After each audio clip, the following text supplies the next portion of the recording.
Yang di belakang maju. Ini sholat Jumat, bukan main-main. Maju yang di belakang. Kalau mau mendapatkan rahmat Allah, maju semuanya. Bismillahirrahmanirrahim. Assalamualaikum warahmatullahi wabarakatuh.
Innal hamdalillah nahmaduhu wa nasta'inuhu wa nastaghfiruh wa na'udzu billahi min shururi anfusina wa min sayyiati a'malina may yahdihillahu fala mudilla lahu wa may yudlil fala hadiya lahu nashhadu an la ilaha illallah wahdahu la syarika lahu wa nashhadu anna Muhammadan 'abduhu wa rasuluh.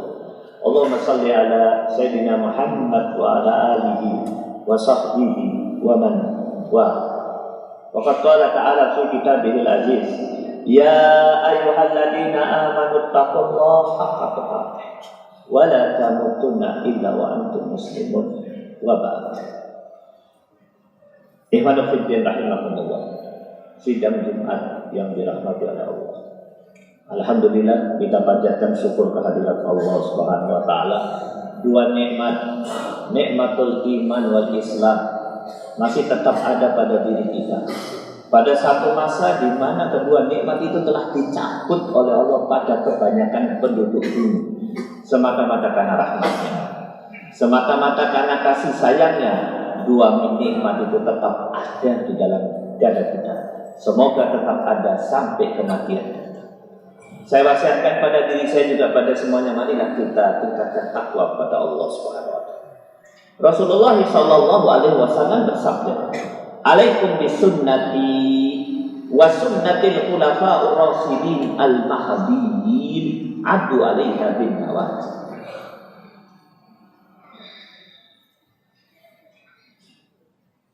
Wajib bagi Anda mengikuti dua sunnahku, kata Rasul. Yaitu sunnahku, wajib bagi Anda mengikuti dua sunnah, sunnahku dan sunnah sahabat yang lurus dan mendapat petunjuk. Dari hadis ini kita bisa mengambil satu pelajaran penting. Di hadapan kita ada dua sunnah, sunnatun Nabi dan sunnah sahabat. Pada kesempatan kali ini, mari kita bahas sunnah sahabat. Apa sih di antara sunnah sahabat? Di antaranya, sahabat itu kalau jumpa Rasulullah selalu yang ditanyakan, ya Rasulullah, ayyu a'mal afdal? Ya Rasulullah, ayyu a'mal ahabba ilallah? Itu sunnah sahabat. Mereka kalau jumpa Rasulullah selalu bertanya, ya Rasulullah, amal apa yang paling afdal? Amal apa yang paling dicintai oleh Allah? Kenapa sahabat bertanya seperti itu? Karena sahabat mempunyai perasaan tidak pernah puas terhadap amalnya. Selalu beranggapan amalnya ini belum sempurna, belum baik. Abu Darda, seorang sahabat yang sekaligus ulama, tidak tinggal kecuali di Masjid Nabawi, melukiskan perasaan kami, kata Abu Darda, saya dan para sahabat semuanya, setelah melakukan amal, betapapun kecilnya amal tersebut, contoh sholat sunnah 2 rakaat, pada diri kami ada satu perasaan. Apa itu perasaannya? Roja'ul qabuli ma'al khawfi min adamul qabuli. Ada perasaan optimis amal diterima, tapi bersamaan dengan itu ada perasaan takut amal itu tidak diterima. Kenapa? Karena kami para sahabat tidak pernah menganggap amal kami sempurna dan selalu menganggap masih kurang. Oleh karena itu kami para sahabat selalu membuat program namanya Islahul Amal, memperbaiki amal, memperbaiki. Pada puncak perbaikan kematian datang. Dan para sahabat itu mempunyai satu sifat al-mu'aqabah. Apa itu mu'aqabah? Apabila tidak melakukan amal, dia hukum dirinya. Contoh, Umar bin Khattab pernah pada satu waktu tertinggal sholat isya, tertinggal satu waktu, tidak berjamaah. Maka setelah selesai melakukan sholat, dia mendatangi Rasulullah. Ya Rasulullah, musibah kabirah, musibah besar. Apa musibahnya? Aku tertinggal sholat isya. Berapa kali? Sekali toh. Tertinggal berapa rakaat? 1 rakaat toh. Terus aku akan mu'aqabah, menghukum diri. Apa yang ya Umar, di rumahku aku punya 2 budak, semuanya kamu merdeka. Menurut perhitungan kurs uang sekarang dan dulu, di zaman Rasulullah, sebagian ahli ekonomi mengatakan 1 budak harganya 1 miliar. Terlambat salat saramaat, infak 2 miliar. Al-Mu'akhir.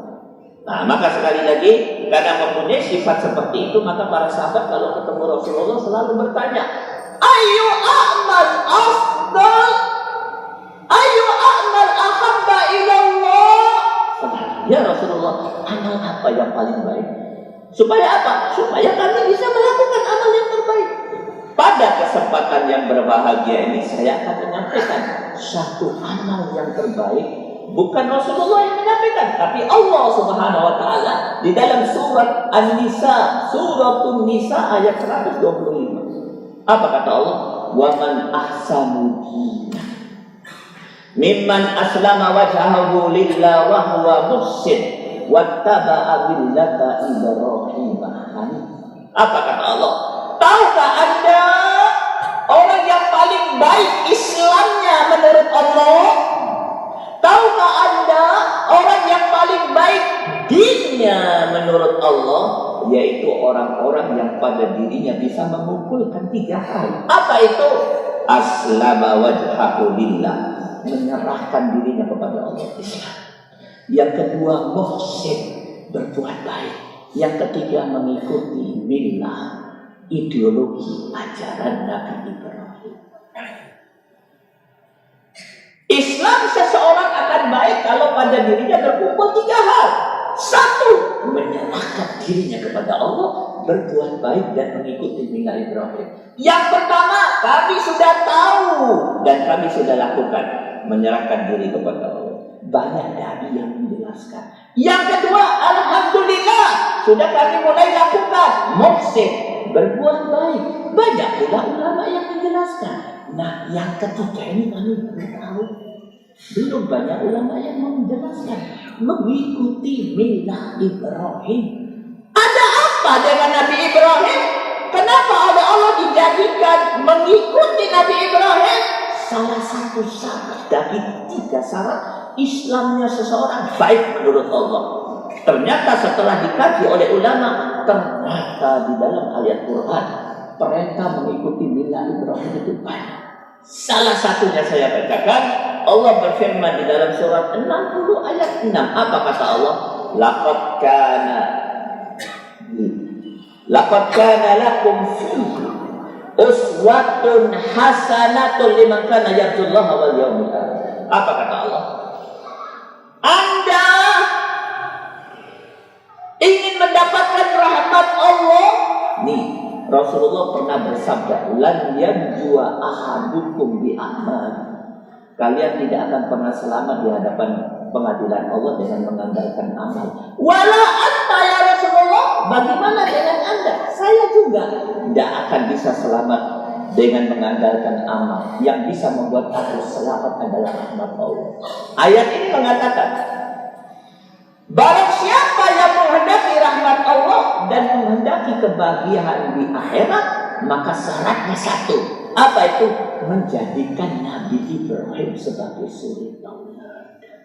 Ada apa dengan Nabi Ibrahim? Gimana kelebihannya? Abul Anbiya, bapak para nabi, pemimpin muwahhidin, orang yang bertauhid, tidak terkotor kesyirikan sedikit pun. Dan banyak kelebihan yang lain. Dari sekian banyak kelebihan, ada 1 kelebihan yang digarisbawahi oleh para ulama. Apa itu? Terdapat di dalam surat 60 ayat 4. Ayat ini menjelaskan Nabi Ibrahim datang di hadapan pemimpin zalim, di hadapan pemimpin kesyirikan, kemusyrikan, kemunafikan, dan kepimpinan maksiat. Nabi Ibrahim mengeluarkan 2 pernyataan. Apa kata Nabi Ibrahim? Inna bura'atu minkum wa mimma ta'buduna min dunillah kafarna bikum wa bada bainana wa bainakumul adawatu wal baghdau abadan hatta tu'minu billahi wahda. Itu kelebihan Nabi Ibrahim. berdiri di hadapan penguasa dolim, berkata dengan tegas, kami mulai hari ini berlepas diri daripada kekafiran kalian, kemunafikan kalian, kebatilan kalian, kemaksiatan kalian. Dua, kami juga mulai hari ini berlepas diri pada kalian, ahli batil, ahli kafir, ahli maksiat, orang-orang yang menjadi pelopor kemaksiatan. Dan mulai hari ini tidak ada persahabatan kami dengan Anda kecuali permusuhan dan kebencian sampai Anda beriman kepada Allah Subhanahu wa taala. Itu kehebatannya. Kehebatan ini oleh ulama disingkat dengan satu istilah al-muqawamah. Apa itu? Perlawanan, keberanian menghadapi kebatilan. Itu kehebatannya. Ustaz, apakah Rasulullah Habibuna kekasih kita begitu juga? Nah, sejarah mencatat Rasulullah orang yang paling dicintai, orang yang paling jujur. Kalau ada masalah di bangsa Quraisy, orang pertama yang diminta solusi dan nasihatnya. Anda tahu orang-orang kafir Quraisy kalau mau keluar kota titip duit dan hartanya kepada Rasulullah, bukan kepada keluarga atau saudaranya. Karena Rasulullah jujur. Apa yang terjadi setelah Rasulullah dakwah? Dakwah pertama kali. La ilaha illallah, muqawamah, perlawanan terhadap kebatilan. Apa yang terjadi? Rasulullah dibenci, diusir, diancam, bahkan diancam. Kenapa? Al-muqawamah, perlawanan terhadap kebatilan. Begitu juga nenek moyang kita Nabi Ibrahim di awal dakwah, bukan di akhir, bukan di pertengahan, langsung membuat satu pernyataan, aku berlepas diri daripada kekafiran. Apa yang terjadi? Terjadilah apa yang terjadi. Beliau disiksa dengan penyiksaan yang paling kejam yang pernah dikenal manusia di zaman itu. Dibuat api unggun yang besar, dimasukkan ke dalam api unggun, dibakar. Tapi Allah Subhanahu wa taala melindungi. Nabi Ibrahim al-muqawamah, perlawanan terhadap kebatilan. Nabi Muhammad sallallahu alaihi wasallam sama muqawamah, karena Nabi Muhammad pasti mengikuti milah Ibrahim. Ustaz, contohnya jangan Nabi, jangan Rasul, sulit buat kami. Naam, saya akan memberikan contoh. Laisa minan Nabi wala Rasul, bukan Nabi, bukan Rasul. Siapa dia? Ashabul Kahfi. Apa kehebatan Ashabul Kahfi? Allah tundukkan sunnatullah di hadapan Ashabul Kahfi. Pak, menurut sunnatullah orang itu kecil, muda, besar, sakit, mati. Mereka 300 tahun orang mati-mati. Waktu ditundukkan oleh Allah di hadapan mereka. Orang itu menurut 70 tahun, 80 tahun sudah mati. Tapi mereka 300 tahun tidak mati. Apa kehebatannya? Allah berfirman di dalam surat Kahfi ayat 13, 14 yang biasa kita baca. Fi lailatul jum'ah wa fi yaumil jum'ah. Nahnu naqussu 'alaika naba'ahum. Nahnu naqussu 'alaikum naba'ahum. Fitnatun amanu bi rabbihim wa zidnahum huda wa rabatna ala qulubihim idh qalu faqalu rabbuna rabbus samawati wal ardh. 4 hal yang dilakukan. Nahnu naqussu 'alaika naba'ahum bil haqq innahum fityatun amanu bi rabbihim wa zidnahum huda wa rabbana ala qulubihim idqamu faqamu rabbuna rabbus samawati. Istimewa. Mereka Ashabul Kahfi dimuliakan oleh Allah sampai hari kiamat terukir di dalam Al-Quran, menjadi contoh semua orang. Apa sebabnya? 4 hal yang dikerjakan. 1, beriman kepada Allah. Alhamdulillah sudah kami lakukan. Yang kedua, mengakses hidayah. Kalau zaman kita hidayah Al-Quran, zaman mereka Injil. Alhamdulillah ya Allah sudah kami lakukan. Yang ketiga, yang keempat, belum banyak kaum muslimin yang melakukan. Apa itu? Berdiri di hadapan penguasa zalim, di hadapan pemimpin kebatilan, kekafiran. Faqulu rabbuna rabbus samawati wal ardh, mendeklarasikan iman. Tidak ada ilah kecuali Allah. Kalian semuanya batal, tidak boleh berpuasa di muka bumi ini tanpa ketundukan kepada Allah Subhanahu wa taala. Subhanallah. Itu namanya apa? Al-muqawamah, perlawanan terhadap kebatilan. Cuman saya, sifat itu telah hilang pada kebanyakan kaum muslimin, kecuali sebagian kecil yang masih mendapat rahmat Allah. Aku lupa lihat. Wa astaghfirullah lakum wa li syairil muslimin min kulli dhanbin fastaghfiruh innahu huwal ghafur.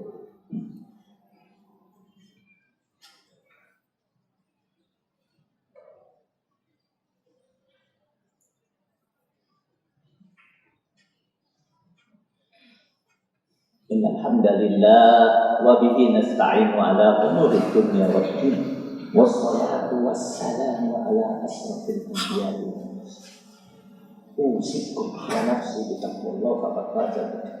Ulama yang lurus, yang berani, sudah sampai kepada satu kesimpulan. Apa kesimpulannya? Hari ini zaman fitnah.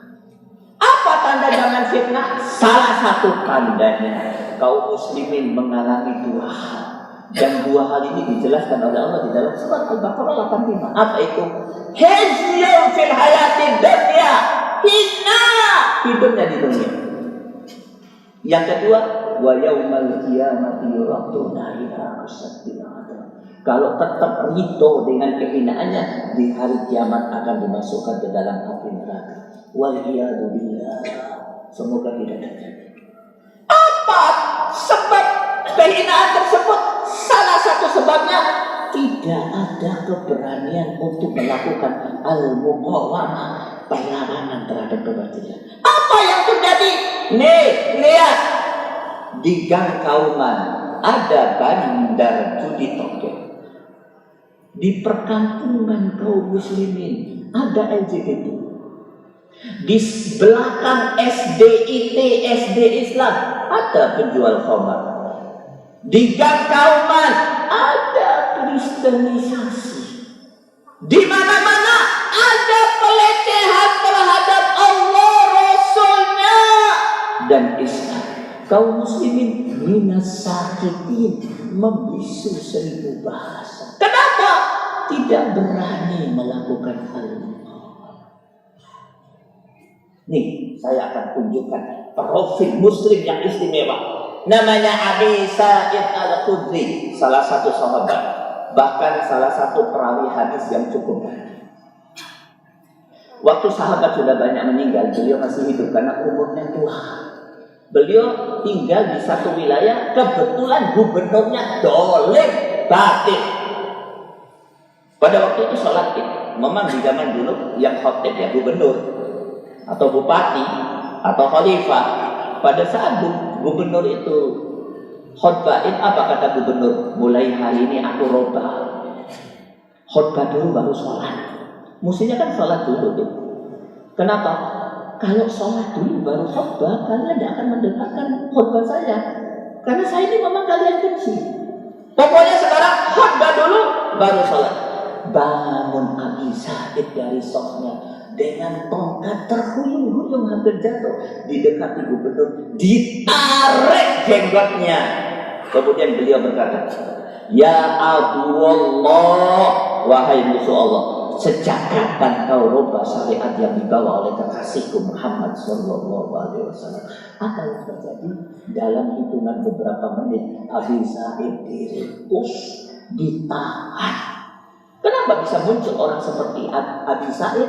Muqawamah. Kenapa bisa muncul orang seperti itu?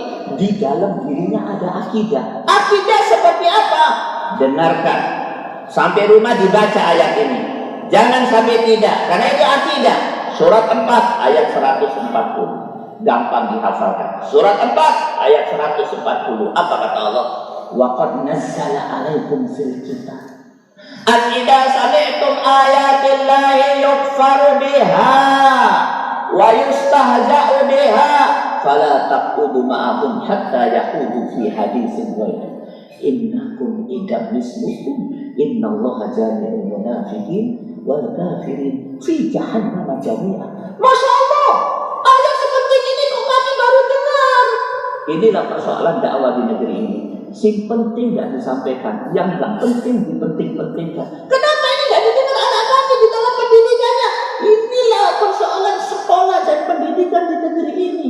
Anak-anak disuruh ngapalkan lagu kebangsaan top, disuruh main matematika dan komputer. Ayat sepenting ini nggak dibawa, nggak difahamkan. Apa kata Allah? Waqad nazzala alaikum fil kitab, sudah ditentukan oleh Allah di dalam kitab. Yang 4, Zabur, Taurat, Injil, Quran. Apa itu? Satu karakter yang harus dimiliki oleh orang mukmin. Karakter apa? Perlawanan terhadap kebatilan. Apa kata Allah? Begitu pentingnya ayat ini sampai Allah menjelaskan SOP. Coba lihat, ayatnya kecil, ada SOP-nya. Apa kata Allah?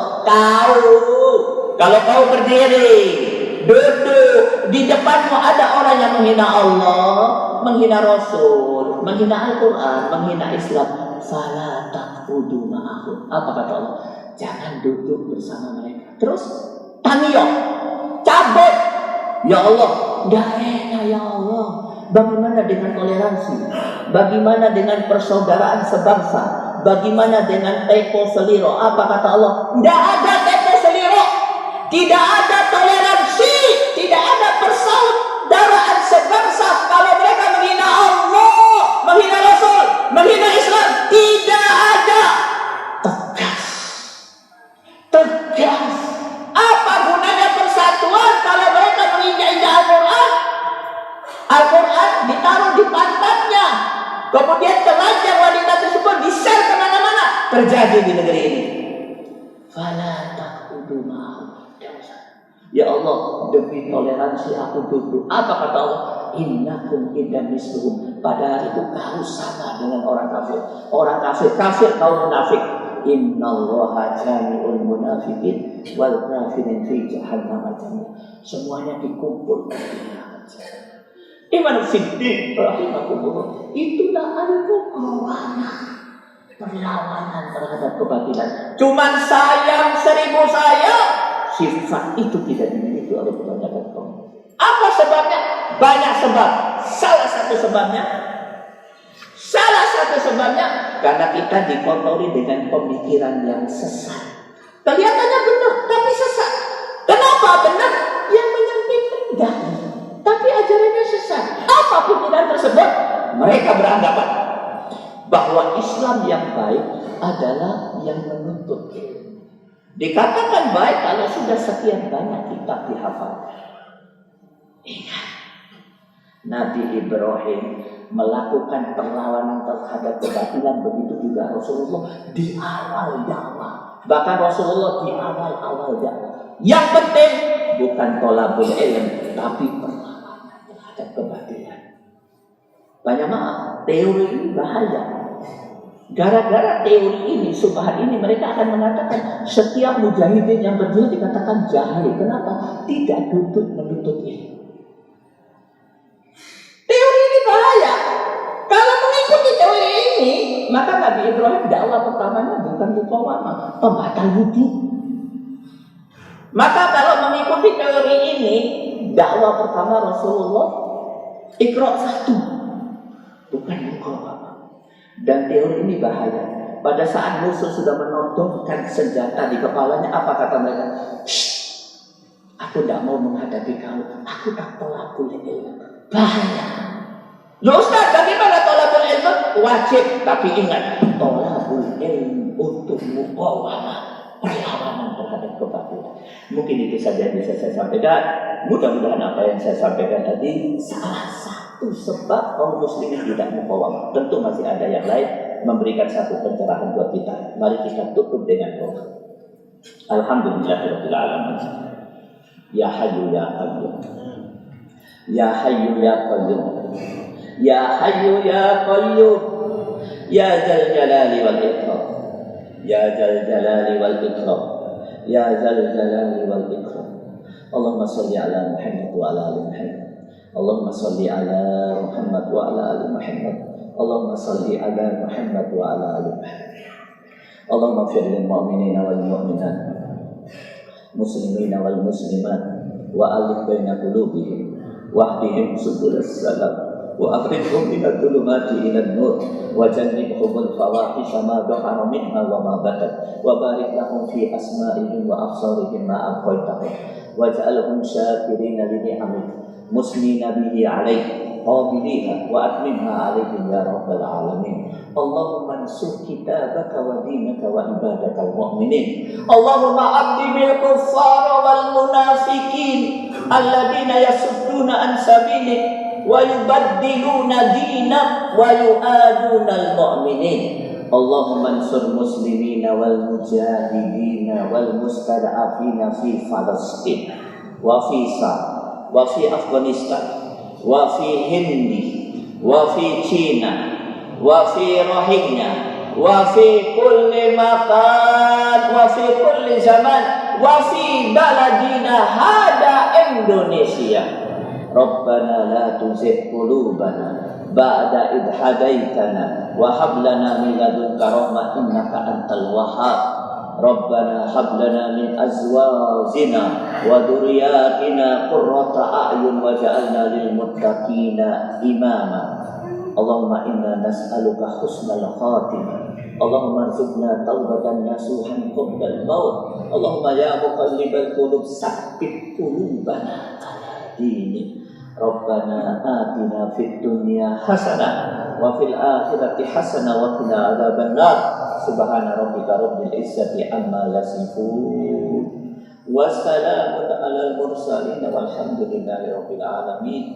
Aqimis shalah.